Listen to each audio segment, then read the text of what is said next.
Quando você pensa em radioatividade, que imagens vêm à sua mente? Elementos nocivos à saúde? Resíduos de usinas nucleares? Lixo atômico? Artefatos criados pelo homem no século XX, como a bomba atômica ou o submarino nuclear? A radioatividade, como qualquer fenômeno natural, existe na Terra desde o princípio dos tempos.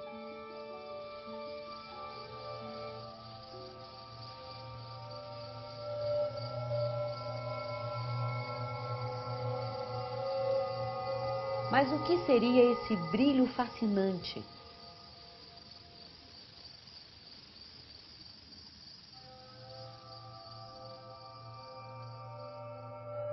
Um marco no desenvolvimento desse conhecimento foi a descoberta que o cientista alemão Wilhelm Conrad Röntgen fez em 1895, a radiação que ele batizou de raios X.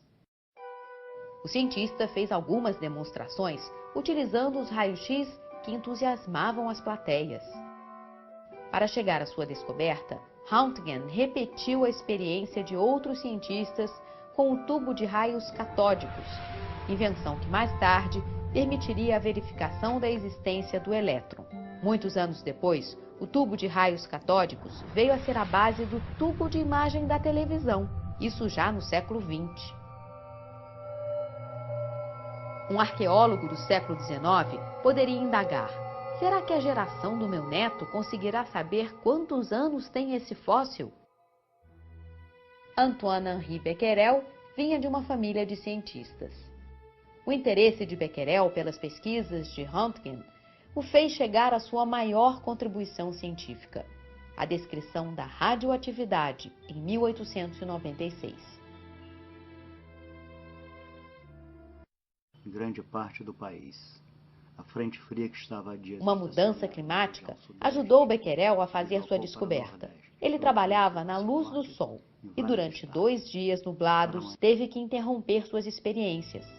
Guardou numa gaveta a chapa fotográfica fechada, junto com uma pedra que continha urânio.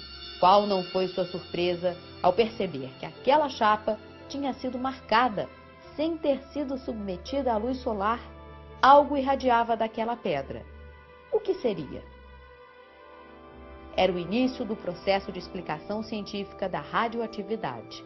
Becquerel ainda realizou muitas pesquisas e demonstrou que o novo raio e os raios X eram distintos.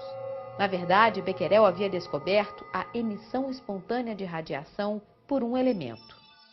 Mas quem trouxe o nome da radioatividade a esse fenômeno foi a cientista polonesa radicada na França, Marie Curie. Ela percebeu que havia amostras de minérios que eram mais radioativos que o urânio. Assim, conseguiu isolar 2 elementos até então desconhecidos, o rádio e o polônio. Este recebeu seu nome em homenagem à terra natal da cientista. Ela e seu marido, Pierre Curie, também cientista, marcaram a história da ciência. Eles receberam o Prêmio Nobel de Física em 1903, junto com Becquerel, por suas pesquisas sobre a radioatividade.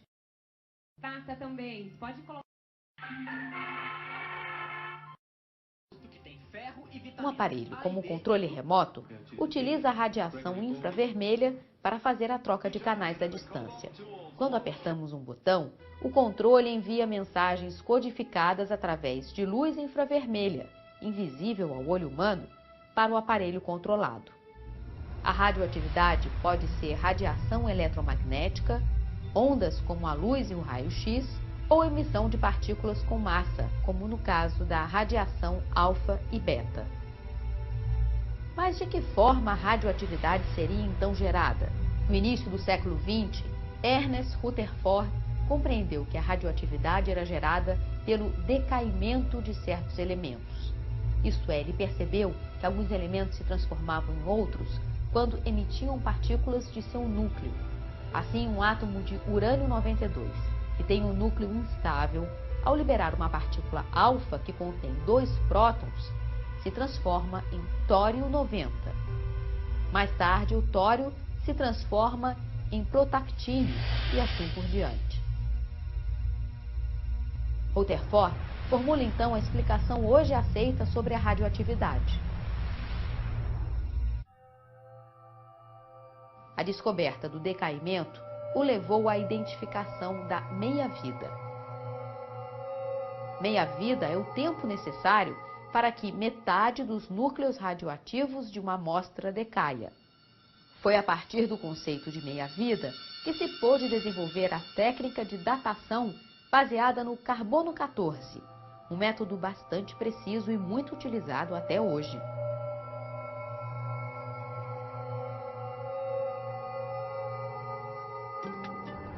Rutherford já havia descoberto a existência de dois tipos distintos de radiação, que ele chamou de alfa e beta, sendo este último mais penetrante. Depois descobriu a radiação gama, ainda mais penetrante. O grande salto proporcionado por Rutherford foi trazer a compreensão de que a radioatividade independe do estado químico do elemento.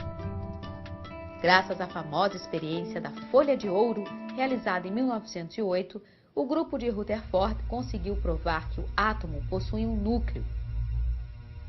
A radioatividade não é uma reação química, mas nuclear.